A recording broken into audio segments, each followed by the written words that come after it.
Sejak melihat mencermati susunan pemain yang diturunkan oleh Alfred Riedel di pertandingan melawan Filipina, ada keraguan sedikit di dalam hati saya karena melihat tidak adanya sosok Bayu Pradana di tengah. Tidak ada gelandang petarung untuk memenangi bola di tengah. Ini yang menjadi salah satu kelemahan timnas di babak pertama. Tapi memang untuk 30 menit pertama hal ini bisa diatasi dengan ketika semua pemainnya melakukan pressing ketat. Belum sempat lawan berbalik badan, sudah langsung dikepung oleh 1-2 orang pemain. Filipina tidak dibiarkan membagi bola dengan leluasa. Hanya memang ini juga yang membuat timnas bisa mencatatkan 11 kali interception, 11 kali cegatan bola, karena memang Filipina dipaksa terburu-buru melepaskan umpan. Hanya memang kendalanya adalah ketika pemain kita mendapat bola, ganti mendapat bola, tidak ada kejelasan ke arah siapa bola ini akan dioper. Pemain belakang selalu langsung melepas bola-bola panjang ke depan, tidak memanfaatkan keberadaan Stefano Lillipali dan Evan Dimas di tengah. Ini yang membuat rataan operan Evan Dimas dan Lillipali sangat rendah. Keempat gelandang kita memiliki rataan jumlah operan yang jauh lebih rendah dibanding pemain-pemain Filipina.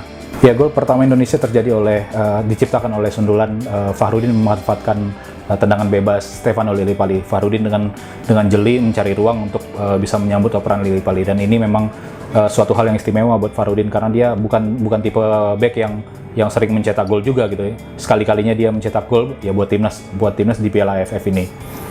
Nah, hanya sayangnya kemudian gol cepat itu tidak bisa dipertahankan sehingga Bahadoran bisa mencetak gol balasan di menit ke-31, dan gol ini memperlihatkan kembali kurangnya koordinasi di lini belakang kita. Bahadoran bisa dengan leluasa saja menyontek bola tanpa ada pengawalan berarti.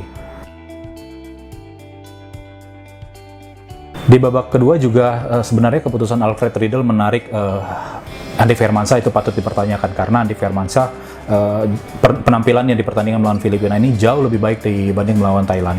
Dia bukan hanya menjadi aktor utama serangan balik timnas, tapi juga bersedia mundur membantu pertahanan. Andik tercatat melakukan 2 kali cegatan dan 1 kali sapuan. Jangan lupa pula bahwa tendangan Andik yang membentur tiang lah yang kemudian dimanfaatkan oleh Boaz Solosa menjadi gol kedua timnas. Hanya setelah kita kembali unggul, pemain kita juga melakukan banyak pelanggaran yang tidak perlu, yang salah satunya pada menit ke-82 berhasil dimanfaatkan oleh Philip yang Husband menjadi gol lewat sepakan bebasnya yang memang bisa dikatakan tendangan bebas yang sangat bagus. Oke, sekarang kita lihat Twitter. Ada pertanyaan dari Sobat Juara dengan akun kadek_dui17. Dia mengatakan bahwa mungkin pola 3 gelandang tengah perlu dicoba.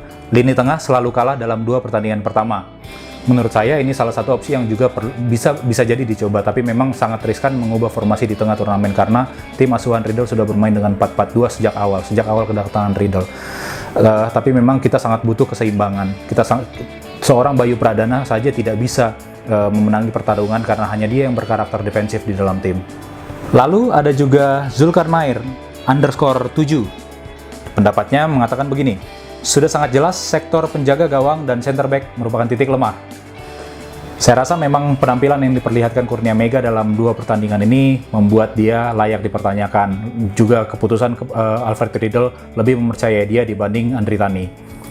Untuk sektor center back tentu fokusnya akan lebih mengarah kepada Yanto Basna. Pemain ini mungkin memang punya kualitas yang baik, tetapi minimnya pengalaman internasional membuat kematangannya juga tidak terlalu baik, sehingga kerap melakukan hal-hal yang tidak perlu.